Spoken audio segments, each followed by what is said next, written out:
시청자 여러분 안녕하십니까? BOA 모닝뉴스 시작합니다.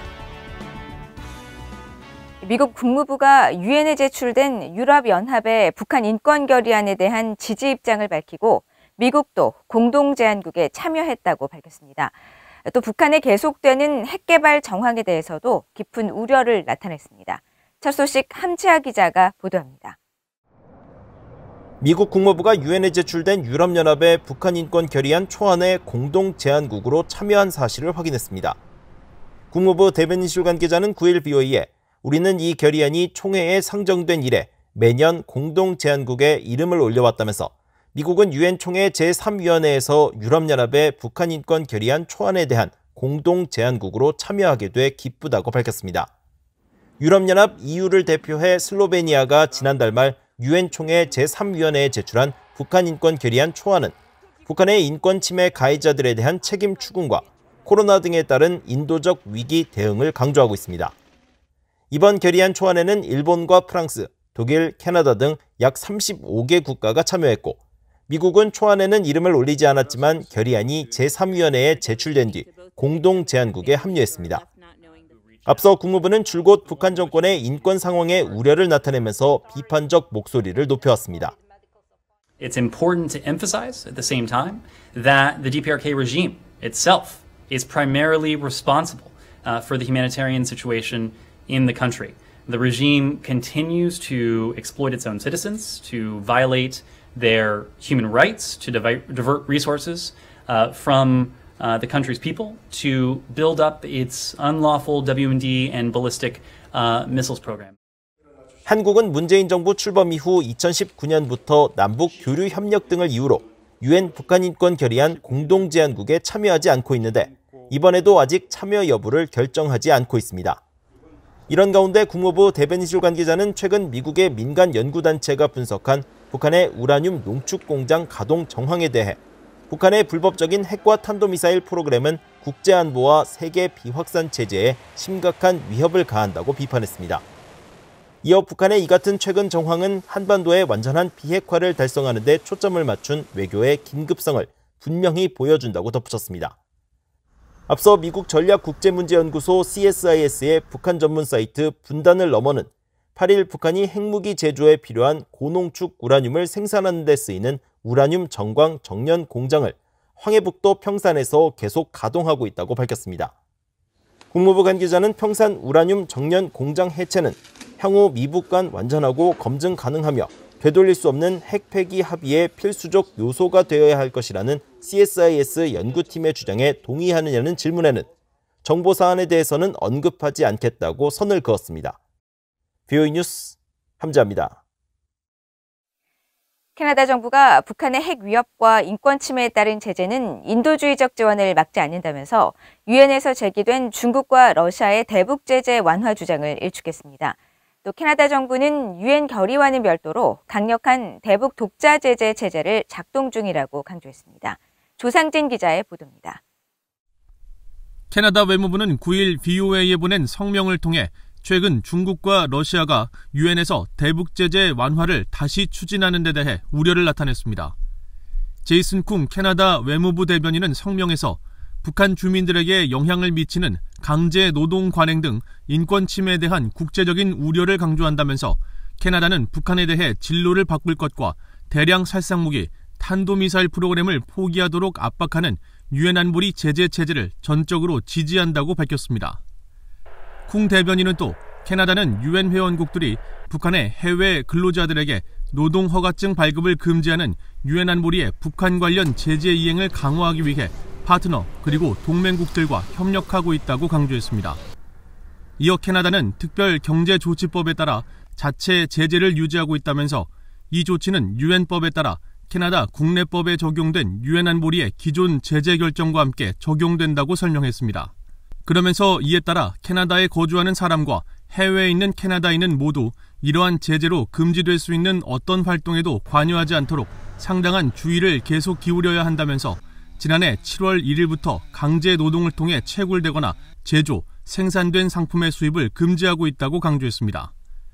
중국과 러시아가 완화를 추진하는 유엔 제재와 별도로 캐나다는 독자적 대북 제재를 시행하고 있음을 강조하면서 강제 노동 제품에 대한 엄격한 국내 규제를 언급함으로써 유엔 안보리 결의에 포함된 북한의 노동자 해외 파견 금지 조항에 대한 준수 의지를 분명히 한 것입니다. 쿵 대변인은 또 캐나다 정부가 북한 인권과 인도주의 상황 개선을 위한 국제적 노력에 적극 동참하고 있다는 사실을 강조하면서 캐나다의 인도주의적 지원 자금은 유엔 세계식량계획 WFP와 유엔 아동기금 같은 경험 많은 다자 파트너들을 통해 전달되고 있다고 강조했습니다. 아울러 중국과 러시아가 요구하는 대북 제재 예외 인정에 대해서도 인도주의 지원이 제재에 구속되지 않도록 효율적인 행정적 장치가 마련돼 있다는 입장을 분명히 밝혔습니다. 캐나다 정부는 앞서 북한의 확산 활동에 대응하는 유엔 안보리 제재 이행에 대한 국제적 역량 구축을 위해 1,400만 달러가 넘는 자금을 투입하고 있다고 밝히는 등 단호한 대북 제재 이행 의지를 강조해왔으며 미국과 일본, 호주, 프랑스 등과 함께 공해상에서 북한의 불법 해상 환적 감시 활동도 꾸준히 벌여왔습니다. 미국 국무부는 앞서 중국과 러시아의 대북 제재 완화 결의안 제출에 대해 유엔 안보리 회원국이 만장일치로 채택한 대북 결의안 의무를 중국과 러시아가 충실히 이행할 것을 촉구한다고 밝혔으며 반면 한국 정부는 북한이 대화에 응한다면 대북 제재 완화를 검토할 필요가 있다는 입장을 밝히고 있습니다. VOA 뉴스 조상진입니다.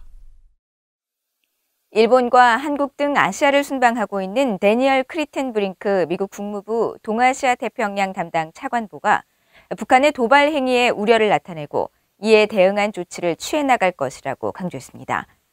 크리텐브링크 차관보는 10일 한국으로 출발하기 전 일본 NHK 방송과 가진 인터뷰에서 북한의 최근 잇단 미사일 발사에 매우 우려하고 있다면서 한국과 일본을 포함한 동맹 안보에 대한 미국의 약속은 확고하며 북한의 핵과 미사일에 의한 위협에 대응하기 위해 계속 조치를 취해 나갈 것이라고 말했습니다. 이어 미국의 목표는 북한의 완전한 비핵화지만 동시에 북한의 적대적 의도가 없고 전제 조건 없는 대화를 수용한다는 점도 거듭 밝혀왔다면서 북한이 협상 테이블로 돌아올 것을 거듭 촉구했습니다. 또 북한의 도발적 행위에는 계속 목소리를 높이고 행동을 취할 것이라면서 동맹인 일본, 한국과 긴밀하게 협의해 나갈 것이라고 강조했습니다.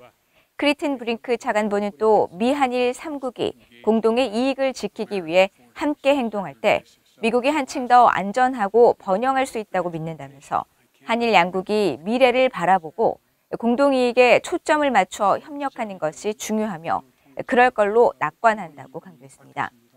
일본 방문 일정을 마친 크리텐브링크 차관보는 10일 한국에 도착해 3일 동안 한국의 여야 대통령 후보와 정부 주요 당국자들을 만날 것으로 알려졌습니다. 일본 정부가 지난달 북한의 잠수함 발사 탄도미사일 SLBM 발사에 대한 추가 분석을 완료했으며 북한 핵과 미사일 기술의 현저한 발전이 일본과 영내에 심각한 위협이 되고 있다고 밝혔습니다. 기시노부오 일본 방위상은 10일 정리브리핑에서 일본 정부는 최근 북한의 SLBM 발사에 대한 추가 정밀 분석을 마쳤으며 그 결과 북한의 미사일이 지난 2019년에 발사된 KN-23 단거리 탄도미사일을 기초로 개발됐을 가능성을 확인했다고 밝혔습니다. 또 신형 SLBM이 변칙적인 궤도에서 비상이 가능하고 항적 포착이 어려운 것으로 분석됐다면서 이러한 북한의 핵과 탄도미사일 관련 기술의 현저한 발전은 일본과 영내 안보를 심각히 위협하는 것으로 일본 정부는 경계와 감시에 더 만전을 기해 나갈 것이라고 강조했습니다. 노부오 방위상은 또 지난 9일 일본 방위성이 북한의 SLBM 발사가 당초 발표한 2발이 아닌 1발이었다고 최종 정정한 데 대해 발사 당시 감시 레이더에 우연히 위성이 겹쳐 분석에 예외적인 오류가 발생했다면서 일본 정부는 미국, 한국과 함께 정찰 감시 관련 긴밀한 협력을 통해 정확도를 높이기 위한 노력을 이어가고 있다고 말했습니다. 유엔과 국제사회가 북한 지도부에 넬슨 만델라 규칙으로 불리는 수감자 처우에 관한 최소한의 유엔 기준 규칙 준수를 강조하고 있습니다. 감옥에 들어가 보기 전까지 누구도 그 나라를 진정으로 알 수 없다는 만델라 전 남아공 대통령의 명언처럼 북한 내 가장 열악한 계층인 수감자들의 인권 존중이 필요하다는 지적입니다. 김영권 기자의 보도입니다. 유럽연합-EU는 최근 76차 유엔 총회 제3위원회에 제출한 북한 인권 결의안에서 처음으로 넬슨 만델라 규칙으로 불리는 수감자 처우에 관한 최소한의 유엔 기준 규칙을 명시했습니다. 북한 당국의 정치범 수용소 등 구금시설 환경을 포괄적으로 즉각 검토해 국제규약 의무들을 준수하는지 확인하라며 넬슨 만델라 규칙을 지적한 겁니다. 안토니오 구테우스 유엔 사무총장도 이번 유엔 총회에 제출한 북한 인권 상황 보고서에서 북한 지도부를 향해 구금시설 내 환경을 전반적으로 검토해 수감자에 대한 인도적 대우 등 넬슨 만델라 규칙이 명시한 최소한의 기준을 충족하는 조치를 취해야 한다고 권고했습니다. 토마스 오헤아 킨타나 유엔 북한 인권 특별보고관도 유엔 총회에 제출한 보고서를 통해 북한 당국에 넬슨 만델라 규칙 준수를 촉구했으며 지난달 뉴욕에서 연 기자회견에서 북한 내 정치범 등 수감자들의 열악한 환경에 우려를 거듭 밝혔습니다. The political prison camps continue to exist in North Korea, and they represent, the most serious human rights situation with regards to the country, in my view. And the government has not addressed this issue. 수감자 처우에 관한 최소한의 유엔 기준 규칙은 유엔이 지난 1955년 수감자도 최소한의 인권을 존중받을 권리가 있다며 채택한 국제 원칙입니다. 유엔 총회는 지난 2015년 이를 개정하며 정치범으로 27년간 수감되었던 넬슨 만델라 전 남아공 대통령의 업적을 기려 넬슨 만델라 규칙으로 명명했습니다. Prison conditions are both a critical measure of democracy and an important instrument for democratization. As Mr. Mandela said in 1994, at the dawn of democracy in South Africa, a nation should not be judged by how it treats its highest citizens, but its lowest ones, its imprisoned citizens. 영국의 북한 인권 활동가로 과거 중국에서 인신매매와 강제 북송을 당해 북한 구금시설에 수감되었던 박지현 씨는 9일 VOA에 과거 국제 앰네스티의 국제법 프로그램 수강 당시 들었던 넬슨 만델라 규칙에 대한 충격을 잊을 수 없다고 말했습니다. 저 같은 경우에도 이제 북한에서 저희는 세뇌교육 받으며 살았고 바깥 세상을 보지 못했기 때문에 북한 정권이 얘기한 그것이 다 진실인 줄 믿었잖아요. 그러다가 북한으로 북송되었을 때 그 북한 감옥에서 저희가 받았던 그 굴욕적인 대우, 그 처벌, 그 잔인하고 그 비인도주의적인 그러한 처벌을 받으면서 실질적인 북한이라는 나라를 봤거든요. 넬슨 만델라 규칙 1조엔 인간으로서 모든 수감자의 존엄성과 가치 존중, 고문과 다른 잔인하고 비인간적, 모욕적인 처우 또는 처벌을 받지 않도록 해야 한다고 밝히고 있습니다. 박지현 씨는 세상에 나와서야 이런 권리를 북한에서 너무 모르고 살았다는 것에 분노했다며 북한 주민들에게 이런 권리를 전해주는 게 매우 중요하다고 말했습니다. BA 뉴스 김영권입니다. 북한의 핵과 미사일 능력이 급격히 진화하고 있으며 한국의 방어 체계를 무력화할 수 있는 단계에 이르고 있다는 평가가 나왔습니다. 한국국방안보포럼이 10일 한국 국회에서 주최한 북한 관련 정책 세미나에서 발제에 나선 장영근 한국항공대 교수는 국제사회의 제재와 외교적 노력에도 불구하고 북한의 탄도미사일 기술이 고도화되고 상당히 진전을 이뤘다면서 한국의 근본적인 방어체계를 무력화하는 수준으로 진화하고 있다고 분석했습니다. 그러면서 북한판 이스칸데르로 알려진 KN-23은 최저 30km의 낮은 고도에서 활공하면서 불규칙적인 기동이 가능해 기존의 한국형 미사일 방어 체계로 요격이 어려워졌으며 한국의 조기경보 레이더로 북한의 신형 미사일의 저고도 비행 탐지를 담보할 수 없다고 우려했습니다. 이날 세미나에 함께 참석한 문근식 경기대 정치전문대학원 교수는 북한의 핵과 미사일 능력 진화에 대응하기 위해서는 해상 기반 요격 체계를 갖추는 것이 필수적이라면서 핵 추진 잠수함의 조기 확보가 필요하다고 강조하고 전쟁 발발 시 북한의 미사일 사용을 조기에 무력화할 수 있도록 전자기파 방출 EMP탄을 개발해야 한다고 말했습니다.